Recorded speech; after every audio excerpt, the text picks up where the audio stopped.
Dengarkan sugesti saya mulai saat ini, selalu kunjungi channel Fadli Nurhak, dan ingat, klik tombol subscribe sekarang. Halo, Assalamualaikum. Berharap siapapun yang menyaksikan video ini hingga akhir semakin bahagia, semakin sehat, berlimpah, dan berkah selalu tentunya. Amin. Di video kali ini saya bersama dengan istri saya kembali, dan di video kali ini pula kita akan membahas mengenai Kasus penipuan yang melalui telepon. Yang katanya sih itu saya dihipnotis. Ya, dia menyebutnya juga bahwa itu dihipnosis ya. Kita akan bahas, bisa nggak sih menghipnosis melalui media telepon, bahkan chat misalnya begitu, memungkinkan nggak? Kita lihat terlebih dahulu ya video, salah satu video yang kita temukan yang ya di situ disebut kamu dihipnosis gitu, seperti itu. Kita lihat terlebih dahulu. Mungkin sudah ada yang pernah melihatnya ya video yang ini. Nih, ini nomor yang mau dituju, ya kan? Disuruh kirim 100, saudara sampean kena musibah, itu penipu, sampean kena hipnotis. Saya tolong situ jangan takut. Nah, barusan disebutkan kamu kena hipnosis. Nah, begitu ya. Oke. Ini jadi ceritanya dia itu disuruh ngisi pulsa ya ke beberapa nomor, 100 ribuan nominalnya. Kita simak lagi. Jangan katanya ini cerita polisi tidak ada minta nomor-nomor, disuruh kirim begini. Di counter ini sudah ada 10 orang lebih saya tolong. Ini terakhir sampean. Jadi sampean nggak usah kirim. Ngerti nggak? Kayak bohong gitu. Katanya dia diganti katanya kan. Saya lihat dari sampean mukanya teh udah ini. Gak ada orang minta pulsa segini banyak, 100. Ngerti nggak? Sekarang saya tanya, HP sampean mana? Hah? Enggak, ini saya tolong sampean, nggak apa-apa benar ini, sampai nanti kena lagi. Nanti kena lagi itu, hipnotis itu jangan. Nanti sampean ini di telepon saudara sampean kena musibah, kantor polisi, di rumah sakit, ini jangan. Itu teman itu ini kamu kena. Kalau kamu nggak percaya, kamu harus sadar. Saya kasih tahu, sadar nggak? Nggak sadar gimana kalau situ sampean nggak dikasih tahu. Berapa nanti? Di 100. Oh jangan terusin. Saya nih tolong orang ini banyak di sini. Kalau orang sudah beli pulsa 100 sampai 500 ke atas, udah saya curigain orang itu kena hipnotis. Orangnya mana? Saya nih selama buka konter paling banyak orang beli pulsa dengan saya 600 ribu, itu juga orang bule. Ya, kalau untuk orang kita yang apalagi maaf ini bukan kita tinggalin enggak ya. Penampilan Anda minta 100 sampai 400 ribu, aku itu janggal. Sampai belum sadar ini karena sampean sampai belum sadar, dan tadi udah saya kencang suara saya, gitu. Makanya sampai itu saya pukul supaya sadar. Bengong itu sebenarnya kayak gitu. Iya kan, katanya minta saudaranya kecelakaan, iya kan? Sekarang juga ada yang mantau saya. Ada yang mantau. Itu sampai sudah kena hipnotis, tidak ada yang mantau. Itu prasangka Anda. Enggak. Sampean itu jangan takut, ya. Nggak ada takut polisi, nggak ada polisi yang minta pulsa begini. Nanti kita pinjarin juga polisi yang minta pulsa begini. Tidak ada. Ngerti nggak? Ini penipu. Hipnotis dari handphone. Saudara Anda kena musibah. Ini kalau... Oke, seperti itu ya. Gak? Mungkin sudah banyak yang menonton ya video ini karena ini sudah cukup lama. Nah, di sini kita coba untuk membahas apakah memungkinkan orang dihipnosis secara keilmuan hipnosis ya? Secara keilmuan hipnosis, apakah memungkinkan orang dihipnosis lewat telepon atau chat, bahkan lewat chat ataupun SMS? Nah, di sini pada dasarnya kita ketahui bahwa kondisi hipnosis adalah kondisi alamiah yang terjadi dalam keseharian, begitu. Nah, ini yang perlu diperhatikan, sehingga mengapa saya sering sampaikan belajar hipnosis itu penting. Betul. Belajar ilmu hipnosis itu penting. Jangan takut kalau takut, semakin sedikit yang belajar hipnosis, semakin dia kena ya. Ya, si korbannya semakin banyak. Betul. Mengapa? Karena semakin eksklusif. Ilmu tersebut hanya dikuasai oleh beberapa orang saja. Iya. Dan memungkinkan jika seperti itu disalahgunakan. Begitu.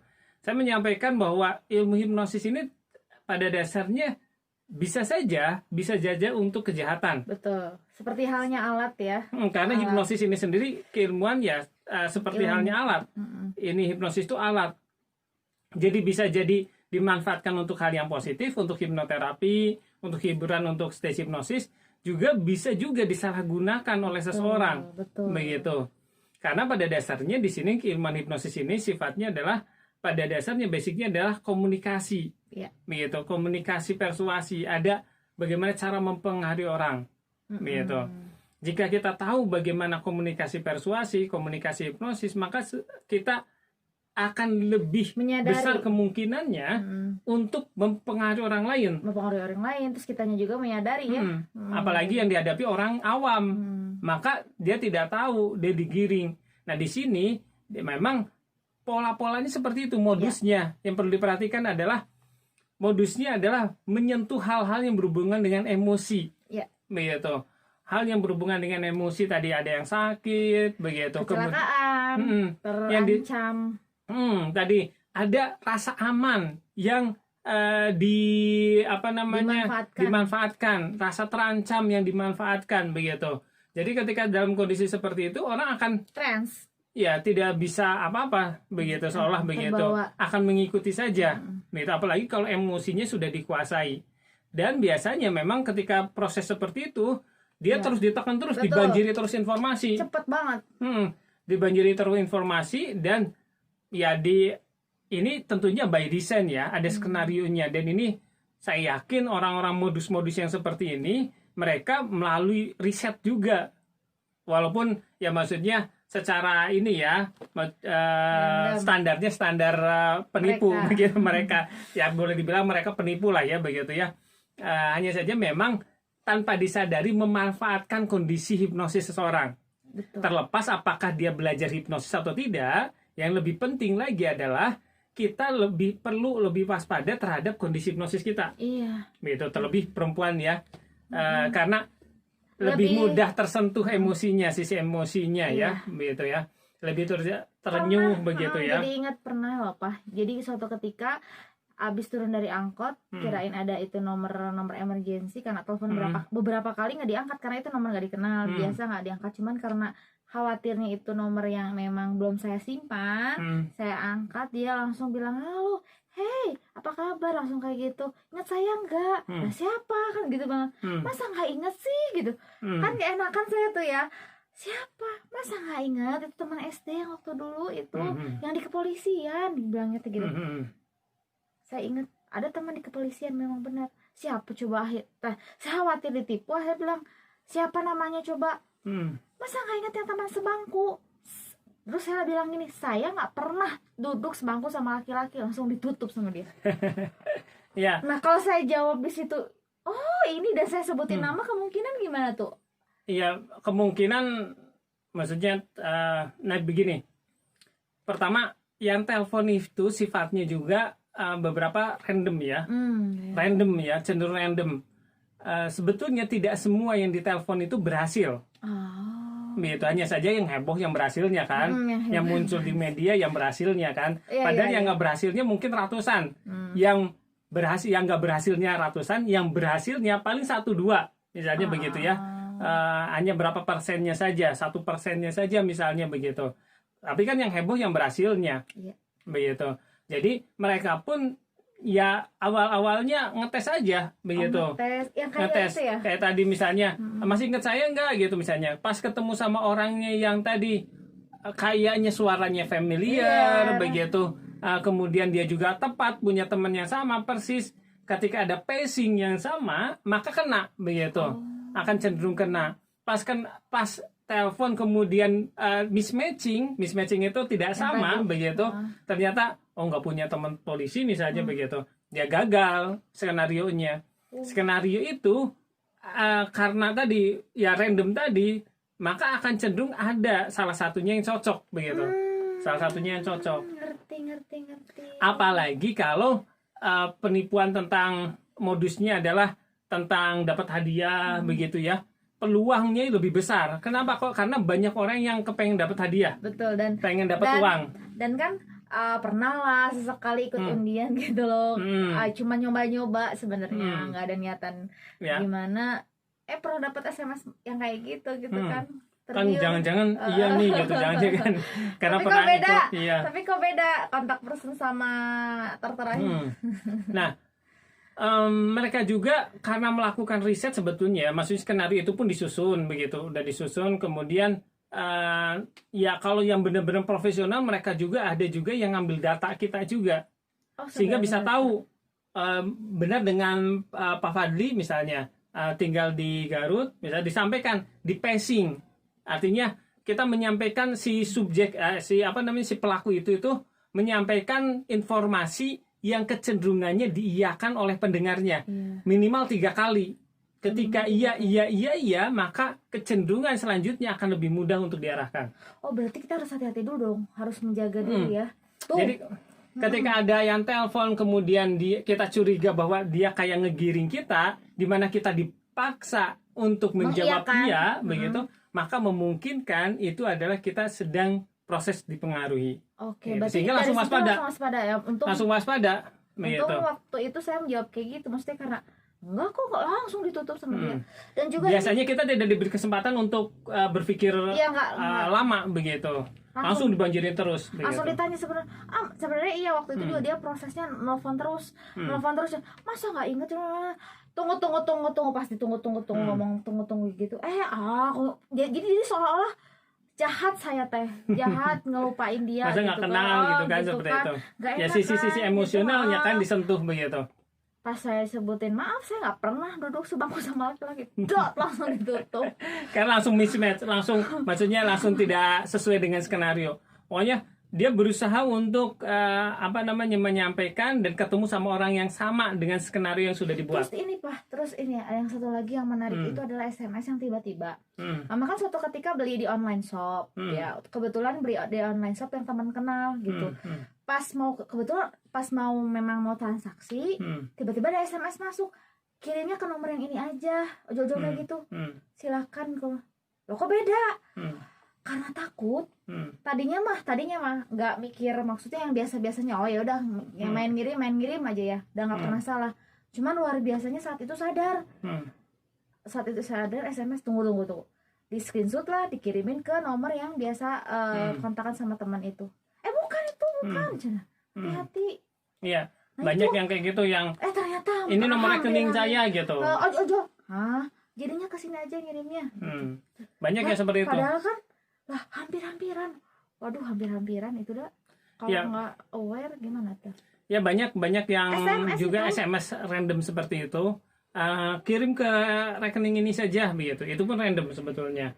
Maksudnya dia akan menemukan orang yang pas sedang seperti tadi, sedang transaksi, sedang tawar-menawar sesuatu begitu. Nah, itu random sebetulnya. Nah, itu proses hipnotis juga, SMS seperti itu. SMS hipnotis juga sih. Ya, tadi dalam keseharian itu kita cenderung berada pada kondisi hipnosis sebetulnya. Maksudnya kita kondisi hipnosis itu muncul dalam keseharian lah begitu. Nah, repotnya ketika kita sedang berada pada kondisi hipnosis dan kita tidak menyadari, dan itu ada masuk, baik itu lewat SMS, lewat WhatsApp, lewat telepon begitu. Jadi ada frekuensi lah. Frekuensi pikiran kita yang sedang berada pada kondisi hipnosis, dan pas kena ada yang seperti itu, maka kita akan lebih mudah terpengaruh. Apalagi banyak hal kesamaan yang digiring oleh si pelaku. Misalnya kepengen hadiah, kemudian lagi memang belakangan ini misalnya istri lagi kepengen mobil misalnya.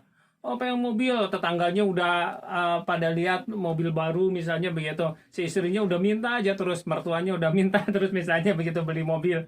Kan ruwet deh gitu. Udah lagi ruwet, terhipnosis oleh pemikiran itu, kemudian ada yang telepon. Betul dengan misalnya Pak Anto misalnya begitu. Ya betul. tinggalnya ada di sini, misalnya begitu, alamatnya di sini, betul, ketika betul-betul, kemudian selamat, Anda mendapatkan hadiah mobil gitu kan. Nah, seolah kayak pucuk dicinta lampu tiba begitu. Nah, ketika seperti itu, maka dia akan langsung terhipnosis. Oh, alhamdulillah, ternyata doanya terwujud ya. Kayak video kita yang bikin ya waktu itu. Oh, belum di-upload. Belum di-upload. Nanti kita upload. Oke, ditunggu ya. Nah, jadi alhamdulillah begitu dapat. Nah, ketika seperti itu, maka orang-orang mau mengingatkan pun disangka itu apa namanya, sirik, iri. Ada yang seperti itu begitu. Jadi dia punya protection karena dia sudah menerima informasinya itu. Ya, karena dia sangat senang dan sangat tadi terhipnosis tadi begitu dengan informasi tersebut. Jadi percuma orang ngingetin nggak akan ngaruh ke dia ya. Kalau sudah benar-benar terhipnosis memang agak tidak mudah, seperti kasus yang ini, kasus yang di video tadi, dia sudah apa namanya, sudah tergiring dan sudah benar-benar kayak masuk ke dalam skenarionya. Sehingga ketika diingetin beberapa kali, ya awalnya agak tidak percaya begitu, ataupun maksudnya dia masih mikir-mikir begitu, seperti itu. Nah, ketika terus ini bagus yang bapak-bapak konternya itu dia berusaha untuk ngingetin terus gitu, supaya dia analisanya, logikanya jalan. Nah, tadi ketika kita orang-orang yang terhipnosis itu yang logikanya saat itu sedang cenderung minim begitu, sisi analitiknya, yang kecenderungannya muncul sisi emosionalnya. Sehingga hati-hati bagi yang ketika dalam kondisi emosional, saya sarankan jangan terima telepon. Ya. Jangan dulu membalas misalnya begitu, atau WhatsApp memutuskan begitu. Sesuatu. Kalau lagi dalam kondisi emosional, tahan dulu, tarik nafas dulu. Lebih baik jauhkan dulu gadget kalau dalam kondisi emosi. Karena bisa jadi mudah terpengaruh. Ya. Baik itu dalam kondisi marah, sedih, begitu. Terlalu bahagia. Terlalu bahagia. Kan dapat informasi begitu ya. Dapat hadiah. Nah, seperti itu. Jadi, intinya adalah kesimpulannya memungkinkan bahwa proses seseorang dimanfaatkan ya, karena kita tidak tahu apakah si pelaku itu belajar hipnosis atau tidak.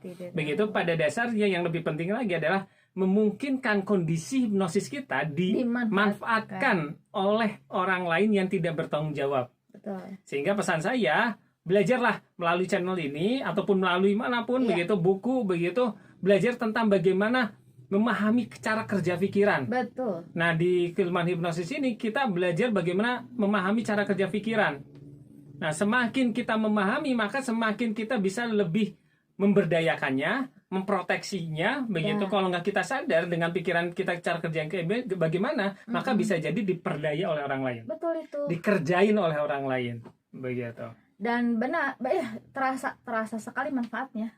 Karena maksudnya pengalaman pribadi ya, yang beberapa kali kan sering jauh dari suami, terus juga gimana kondisi emosionalnya kan sering banget dialami gitu.